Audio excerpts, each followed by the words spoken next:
Hello, welcome, and thank you so much for watching our Tamron live stream. Yes, we are live, and that is always kind of exciting.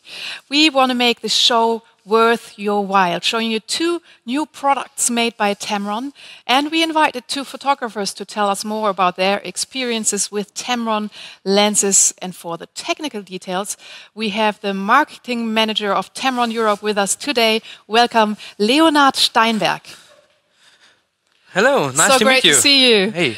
Well, you know everything about the Tamron lenses, right? I try, yes. You try, and you are a real live stream professional, because this is, of course, by far not the first live stream you offer your clients. Yes, last year we made a live stream in German language. That was one of the first ones.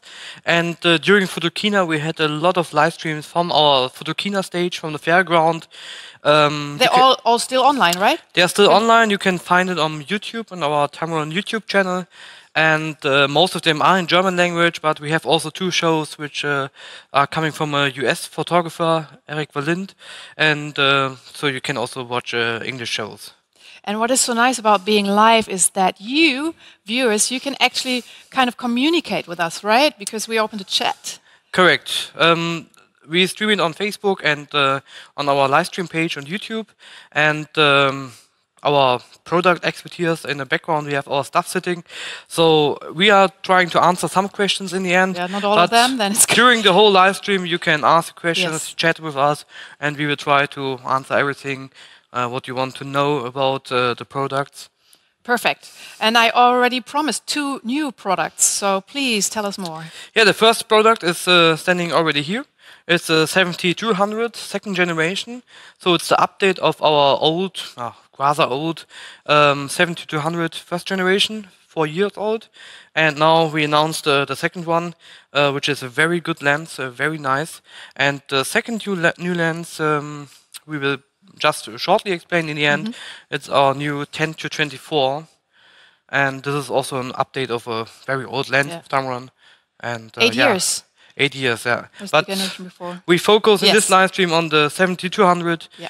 Because but before we go too much into detail about the 70-200, we would like to introduce our guests. Yes, definitely. Right? Starting with Philip Ruop, and we prepared a short video to get to know him.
He is traveling the world for at least 6 months per year for his for big companies. So I guess he's not the type for plants and pets at home, right? Not at all. You're only 34, but already 15 years in the business. You started really early. Yes, I did. Wow. Thank you so much for being with us today. And I see some space left here on the couch, so we'd like to welcome our second guest as well. So please start the video for Thomas Kettner.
He's traveling the world since already 30 years for his clients, and he's never getting tired of searching for the most spectacular pictures.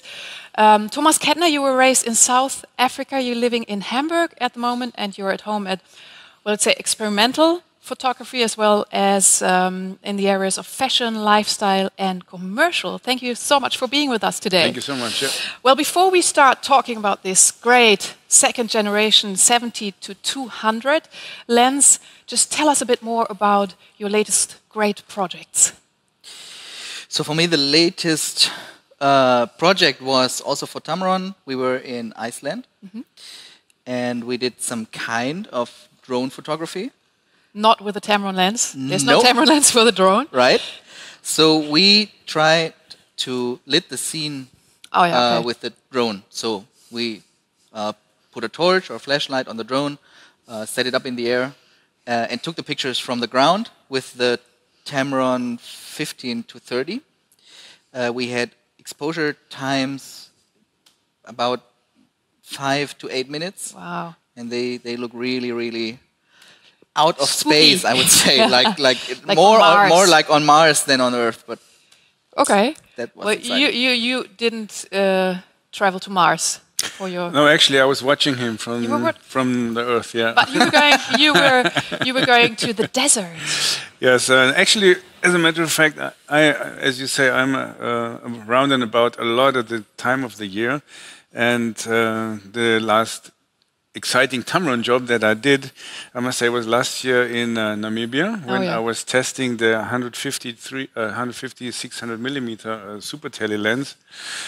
It was a really exciting job because I had the chance again to visit my friends at CCF. This is the Cheetah Conservation Foundation in Namibia, who take care of the conservation of the cheetahs in the world, as they are really... There are not that many left. No, they are on their way of getting extinct.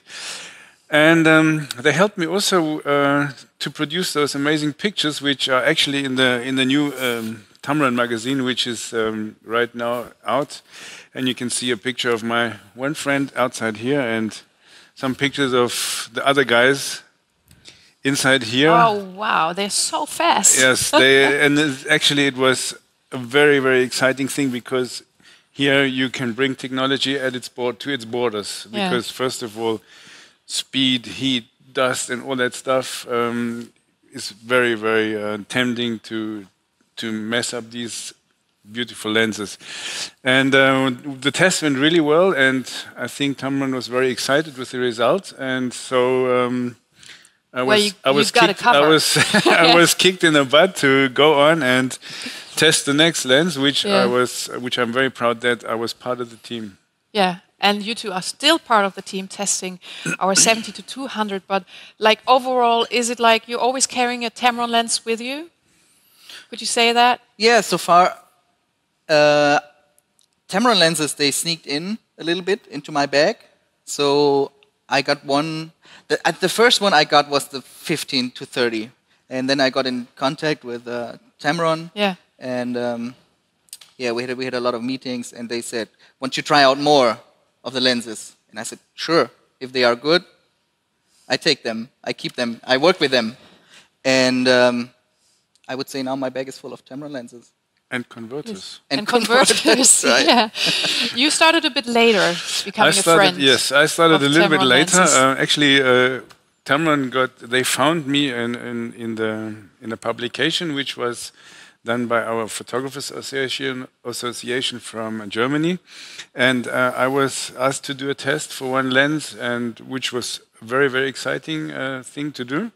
And then over the years, we got really good friends, testing friends, exchanging our experiences, our ideas, and yeah, and year by year, the amount of Tamron lenses in my bag got kind of bigger, and I'm really happy to work with these lenses. Perfect. So now, our focus today lies on the second generation 70 to 200.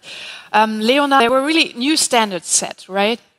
Yes, correct. The new 70-200, which is now the newest lens of our SP series, we brought all the new actual features of our lens technology into this lens. It's an update of we mentioned it in the beginning, a 4-year-old 70-200 of the first generation. And now we made really updates. The VC was updated, improved with 3 different modes. We improved the autofocus. We brought in a better moisture-resistant construction, fluorine coating. So all in all, we really improved a lot of the features of the lens, and to deliver the best possible quality for our professional photographers and, like in general, all customers we have around in the world. And we also improved, or we tried to improve the optical quality, which was not so easy because the first generation was already outstanding good. We hear many comments from our customers about the good sharpness. So we try to balance it a little bit more to really have a very nice sharpness from the frame to the corners, so that it's very even. And I think we You already succeeded. show some of the pictures? Yes, this is one example. I just show a picture of Thomas shooting. On the left side you see the 50 megapixel original size, and then the right is the 100% crop of this picture. And you really can see the sharpness and all the details of the skin tones. So all in all, I think we really made a good job. And not only the sharpness was improved or like balanced, but also, like I said, the VC and autofocus was improved. And we have here now, this is also a big advantage compared to the first generation. We have now 2 chips, or 2 microprocessors doing the job, one for the autofocus and one for the VC. So both functions have their own processor, and this leads to a much better quality, high precision. The accuracy is going up, the speed is going up. So especially by this, you have a much better possibility to have the sharpness on point. This is what we say, and in all the situations where you need it. And now these 2 were asked to check out the new generation, to test it. How does that feel? They call you and then you get this package delivered. You are able to unpack it for the very first time. That's very exciting, right? Yeah, of course it's exciting because it's not the finished product. Oh, it's a prototype. So you get the prototype and you unbox it, and there are numbers missing, there are stickers on it, stuff like that. So how is that working? Yeah, right. So you have to start from scratch to test it out, which improvement is made, and how do you like You're missing the word. Yeah. How should you use it? Right, how is it? right. But you used the first generation already for a few years. I did, and I was very happy with it. Yeah. So you get the next generation, and you think, okay, what could be improved to the first one? So as Leonard told me, they have huge improvements on the VC. and corner sharpness and stuff like that, and you are exciting to test it and to see it with your own eyes because. But hearing all these new features, you already have high expectations as well, right? Well, yes, in a way you're right there. It's mentioning the same story. It's like a little bit like Christmas. Yeah. You're getting a parcel, and basically you kind of know what's inside, but until you actually open it and then you see the socks or whatever, then you know what's actually what you're up to. But I would like to compare it much more than to decanting a bottle of nice red wine, for instance, because the bottle will give you a kind of a promise what's inside, and then until you open it and until you have tasted it and you smelled it, and then you really only know what is actually inside.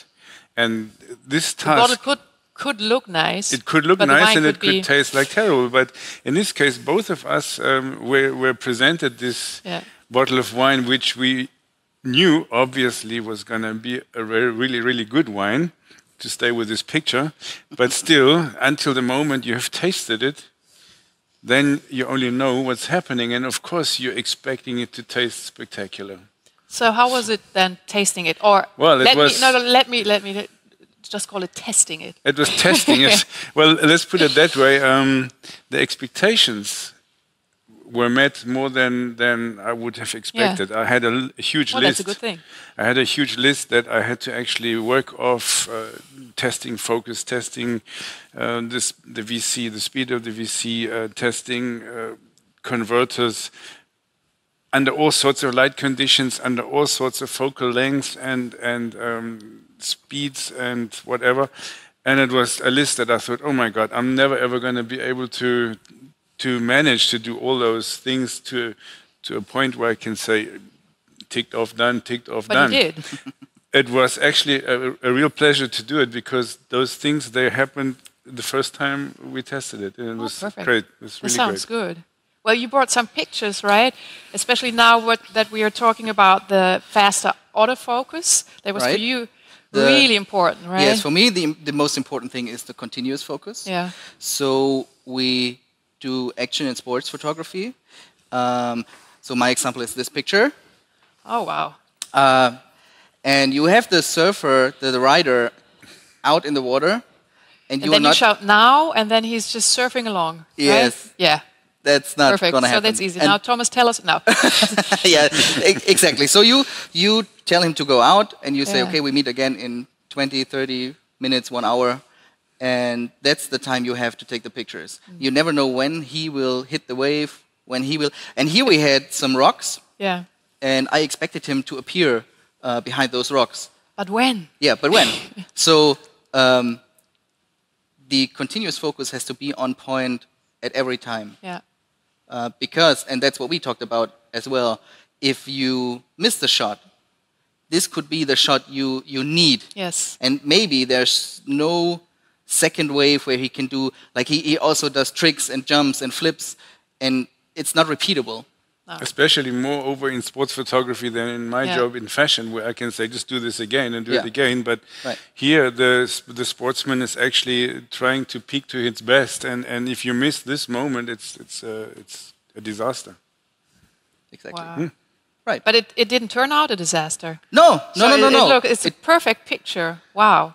So it is much faster, right? The autofocus? It is. Compared to the first generation you were using since years. So as we said, this is has to do with the two processors for the continuous focus, for the focus. Yes, right.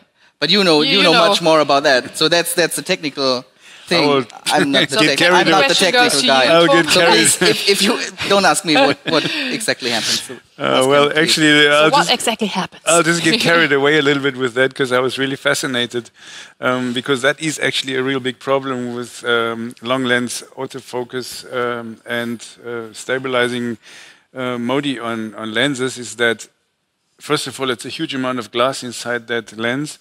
It's a lot of things that has to be mechanically moved, and really mechanically. It's not something that happens electronically or on a computer.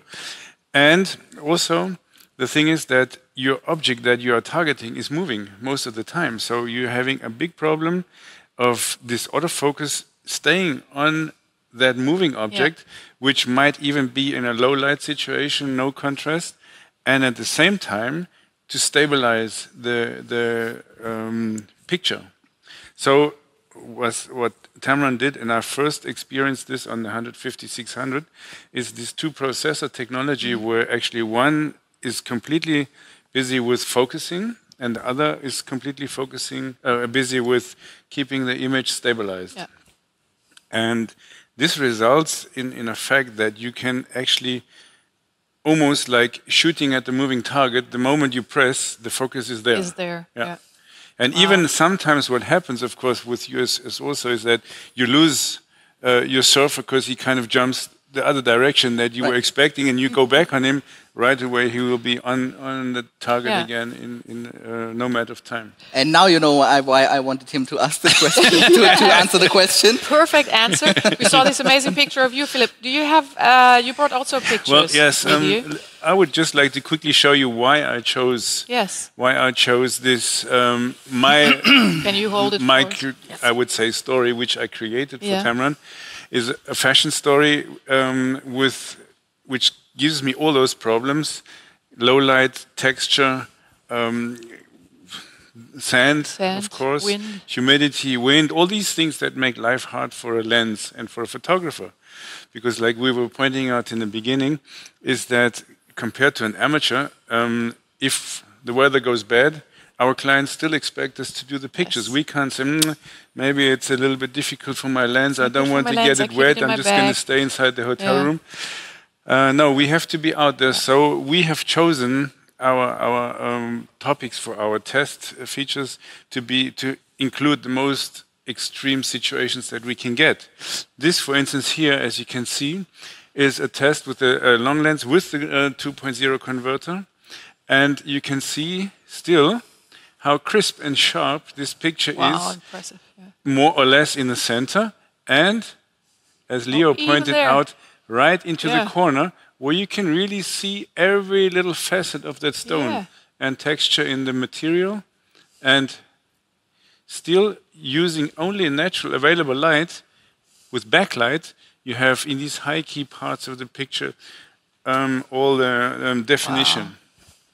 And then from here, oops, I was went to the moon. That was when I was looking for Philip. I took a picture of the moon. He just left his cap. Yes, he found it, right? I was looking for it actually, and this is. Wait, there we go.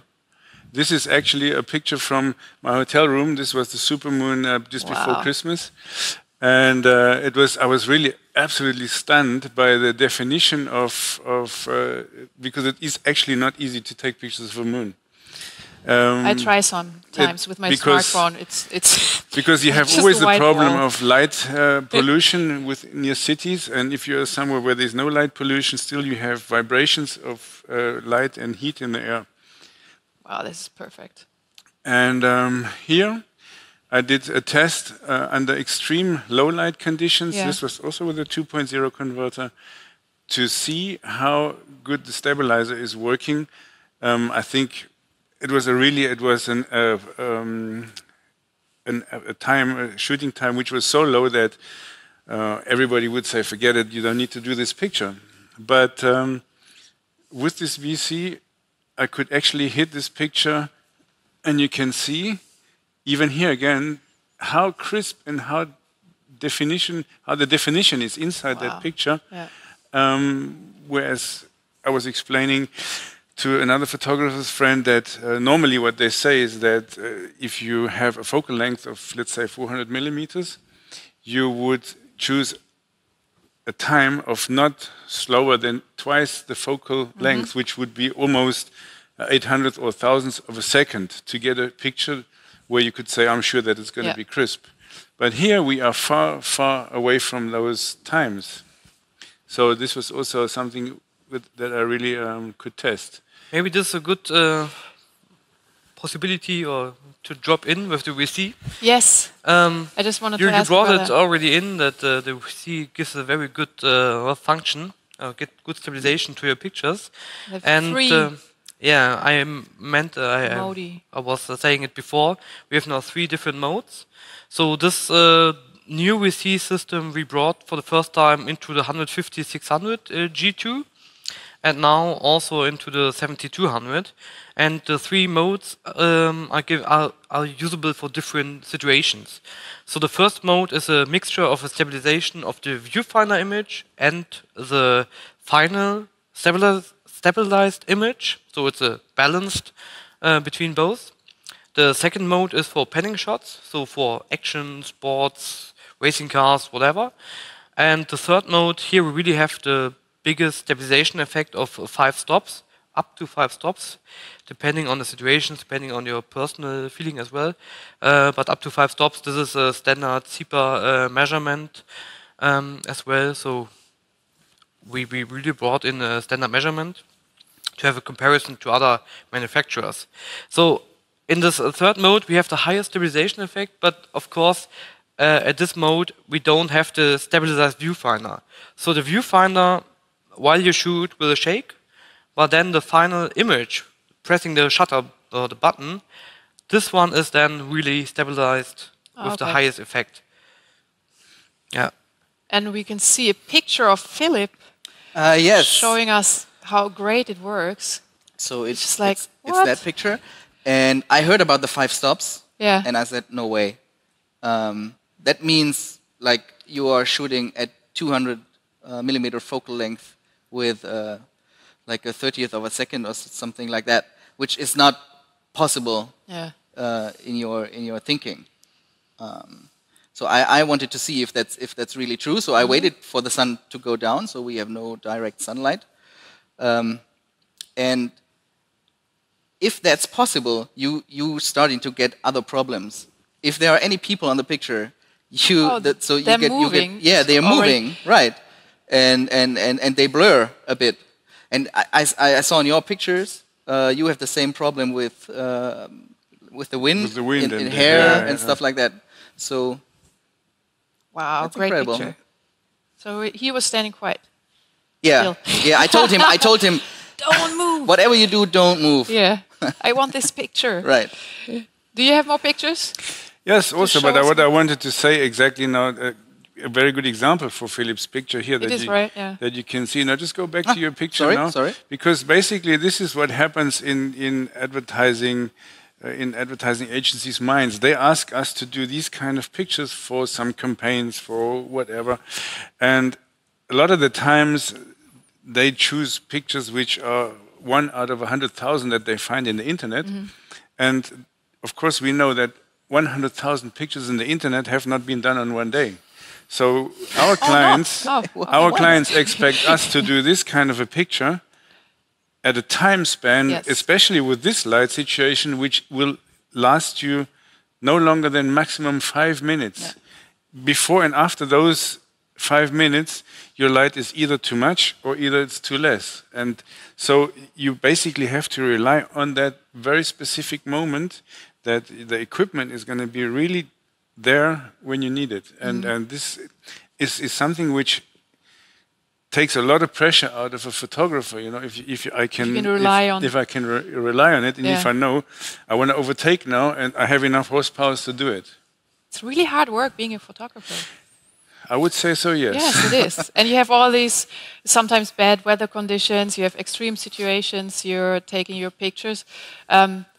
We can tell some more features, Leonard, that makes it a bit easier. For example, really taking this lens out of the bag and use it even if there's rain, if there's a sandstorm. Yes, exactly. Especially for the bad weather situations of our friends, of our outdoor photographers, we have brought a much better weather or moisture-resistant construction, dust resistance. The first generation of this telezoom has already the moisture-resistant construction, but now we have more seals, finer adjustments, finer also dust resistance now. So really for bad weather, it should be not a problem. Like you should not shower with it or go swimming. But for the most weather situations, you really have a lot of freedom now. And additionally, we also brought to this lens the fluorine coating on the front lens, which is really perfect for example, water drops or dust on the front lens. You easily wipe it. It just repels all the oil and water. It's like a nano coating on the glasses. Yeah, just take your shirt, clean the lens. Yeah, you can clean it very easily. Then. You should be, of course, careful with which type of clothes you will clean it. So Philip's shirt would work out? I don't know. I have to feel it. Okay. No, but like it's like you would also not clean your glasses with every type of different clothes. So, but with this coating, it really gives you a much more better cleaning possibility, and the bad parts are repelled very easily. And the second special coating we have on some of the inner internal glasses is the even coating, especially for light situations where with direct sunlight into the lens, which gives you much better contrast, for example, no ghosting. So together, fluorine coating, especially with the moisture-resistant construction, this really gives you the freedom shooting outside. Yeah. Dust resistant is your. I think I have. I think dust resistance was for my job. Maybe you can just hold this. I think was something which was really spectacular when I did these pictures, because as you can see, the tremendous amount of wind and flying sand everywhere. When I did this picture now, that was at 70 millimeter, and then I just zoomed in to 200 millimeter again, referring to my thing that I talked about, one lens for a lot of different features. Yeah. And here you can see how strong the wind is. It was blowing the girl's hair away. The falcon couldn't actually stay on the hand. It always lifted off from the wind, and I had difficulty standing myself. You know, to get this exactly to get this picture done. But then I think also, in addition to the features that Leo just pointed out, something which is really amazing in this lens is the MOD. Oh yeah. Which I was testing on its way. It is something that with a telephoto lens is always something difficult that, you know, to a certain stage when you want to do a close-up, you just finish, because it's not close enough for a close-up, so you kind of get into this problem where as you shoot you think, okay, I'll crop it later. But at this stage here you can see in this picture how amazing this lens goes into this MOD situation, and here even there at an amazing crispness where you see the tiniest little detail, the shiny eyes, the feathers, and the amazing, beautiful bouquet that's happening in the back. You see little light reflections going into little diamonds almost of light, and the softness, how the picture blows away. Even here you can see on the leg of the falcon, even at this distance is like it's nothing. And already you're going out of focus to such a beautiful stage. I think I have one picture. This is also an amazing moment. That happens, looking at each other. That happens so fast, and it's like this. This is actually a moment that you cannot repeat. Recreate, yeah. It's basically my surfer coming around the corner. Compared to you, but it's a much more beautiful compared to your pictures, exactly. But I just for you guys to have a look. If you look at this, this is absolutely.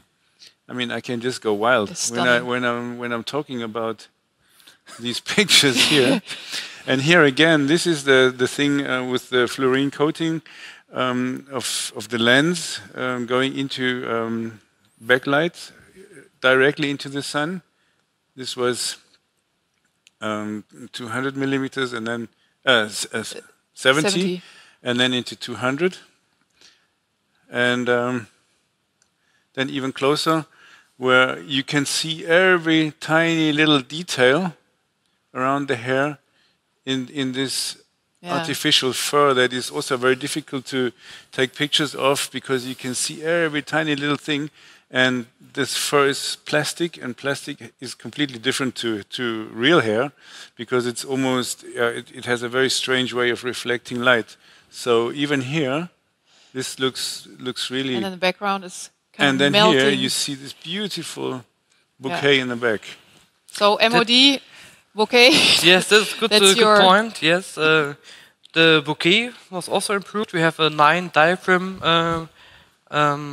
with rounded diaphragm blades. So really have a very nice bokeh. And Thomas mentioned already the MOD, so the minimum object distance. This was decreased. For the first generation we had 130 centimeter. Now with the new lens we have 95, which leads to a magnification ratio of 1 to 6.1. You come much closer to the subject. Here we see example on the left. It's another photo of Thomas Kettner. On the right side we have a picture, example picture of Philipp Ruop. So from both sets, and you really can see, you can focus on the details. You can have a nice blur bokeh in the background, and I'm happy to see such kind of pictures. And to show them. And I think also what was very surprising for us is the usage of the converter. If maybe you also would like, because you showed me some stunning pictures. Of course, right. Yeah. So as I started with surf photography, I was thinking... You were surfing? Still? No, not at all. I was thinking... You were surfing in the internet. I was thinking that the waves they will hit are much closer to the beach. And then I realized, okay, they are very far away. So there's a lot of times you want to expand the 200 millimeters. And that's a picture I did with the 2x converter with full autofocus. And still everything is crisp and sharp. And again, with the continuous focus, you never know when he will do the flip or the jump, or if a jump is possible or whatever. You have to be on point at every time. There's really a lot of motion in these things, and when we look at those frozen pictures, you can never imagine how fast these things happen. Yeah. And especially working with converters, it's sometimes kind of a gamble, because a converter, of course, is a kind of a compromise. Otherwise, you would use a longer lens. It doesn't look like a compromise. No, but basically it is a kind of a little help in case you don't have your long lens with you. But here, I would say, in this case, the converter is. I mean, look at this picture. Yeah, I mean, is at such an amazing help, and it works perfect. Yeah. You still have to be a good photographer as well. Of course. But for me, actually, to tell you the truth, a converter was something that I left behind long time ago, because taking out a converter from your bag would kind of prove you're not a professional. But now I must say I was absolutely stunned.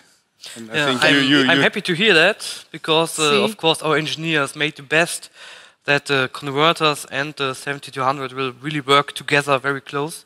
And Philipp already mentioned we have the 2x converter, but we have also a 1.4x converter, and both are fully compatible with the 7200 G2, both with autofocus, because we have a 2.8 lens, and both converters are also compatible with the 150-600 G2.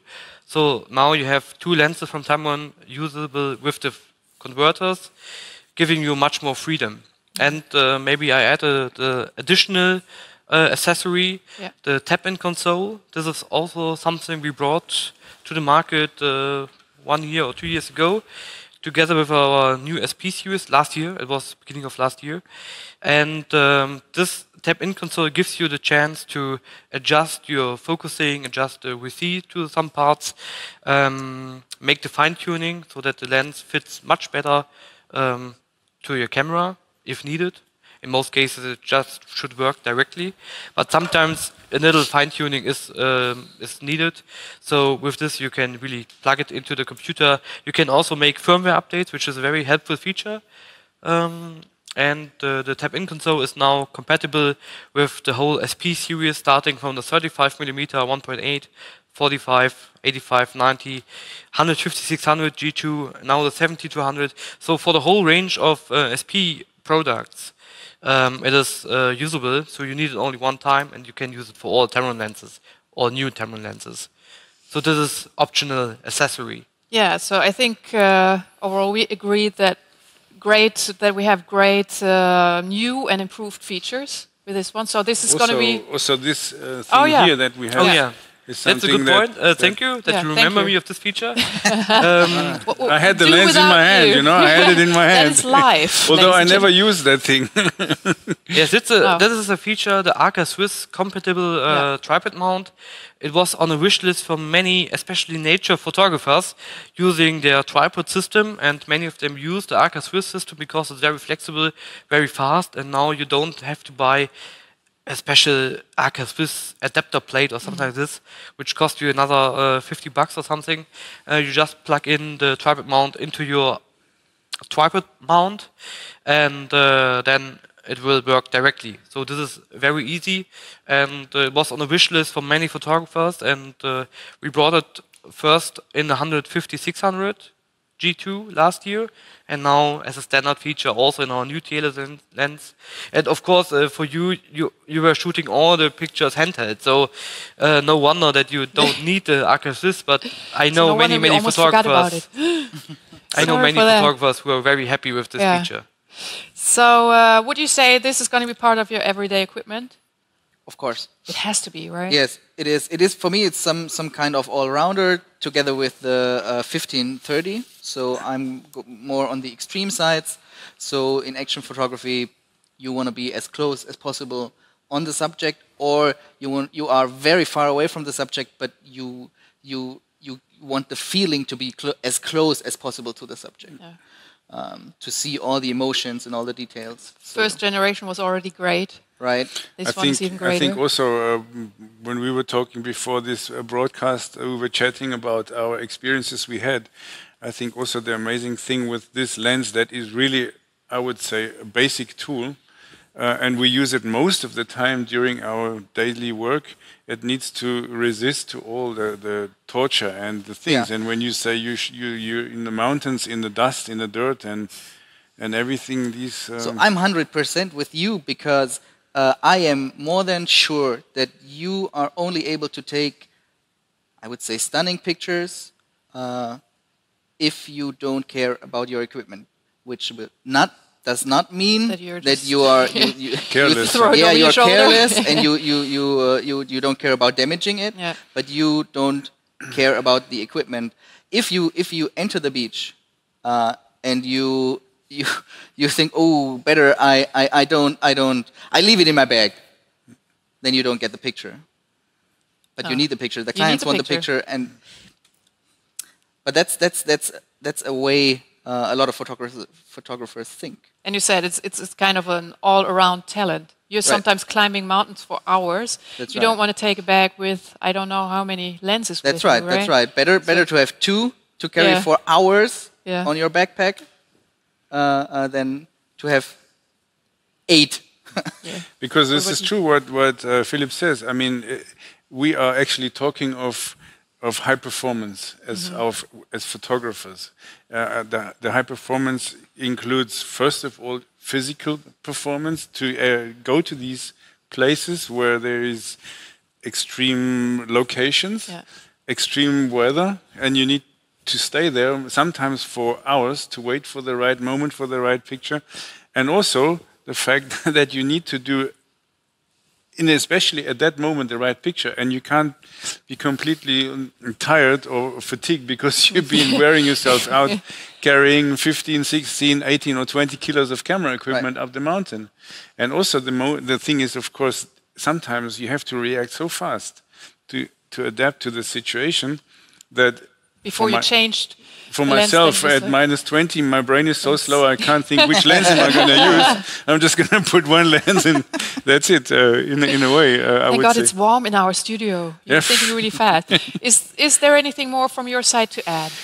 Well, from my point of view, I must say, after testing it and finding this lens really to be magnificent and up to the maximum standard that I would expect, I was really surprised to hear the actually price that they are going to put this lens on the market, because I would expect that the lens of this kind of quality would be much more expensive, And as photographers, as we always need to buy up to the standard equipment, we need to always have the newest, the best, so our clients will get the maximum result. So obviously we need to refurbish our equipment continuously. We need to buy new lenses, new cameras, and everything. That costs a lot of money. And it costs a huge amount of money. And I think Tamron made a really very, very good step to bring a lens of that quality onto the market within a pricing that you can say it is expensive, but it is really in a range where I think it's affordable for us and for amateurs, of course, as well. But it is something where you say, I'm just going to spend the money to get this lens instead of waiting another year maybe until I have a little bit more money or whatever. So I think the pricing is it's great too. It's the features, the price, everything. It's a good package overall. Well, thank you too so much for being with us today, and much success for your next projects. We want to see more amazing pictures next time. I hope they bring out some new lenses that we can go on the road again. I'm pretty sure they will. I'm really excited to get my hands on the next piece. You will. Maybe you can find out. I can deliver it. Maybe you can find out what they're bringing next. I can try. Give it a try. Oh, he's already smiling. No, I'm not going to tell much more. But just coming back to the 70 to 200. Just to sum it up, compared to the first generation, what's new, what's improved with the second? Yeah, we heard about a lot of features, and Thomas summed it up very nice. We really brought the update, was focusing on many parts of the lens, from image quality, which is now very balanced, very high quality, the 3 modes of the VC, the high performance autofocus, VC and autofocus working now better and improved than before. We have the Arca-Swiss tripod mount. We have the accessories like teleconverters and the tap-in console. And all in all, yeah, the MOD was also improved from 130 centimeter to 95. So all in all, the whole package with Arca-Swiss and fluorine coating and everything, all in all together, I think this is very worth to buy. And I think our customers will be very excited. You will be very excited about this lens. We think so hopefully, you will have the same feeling like our photographers who really tested it to a very high degree. And we are very proud from Tamron about our engineers, what they delivered. Well, thank you again. I'm so sorry I have to leave you, but I'm going to try to find out more about the next lenses. So I'm just going to join Leonard over there because just a few seconds ago, I saw that Julia, she's behind that camera there.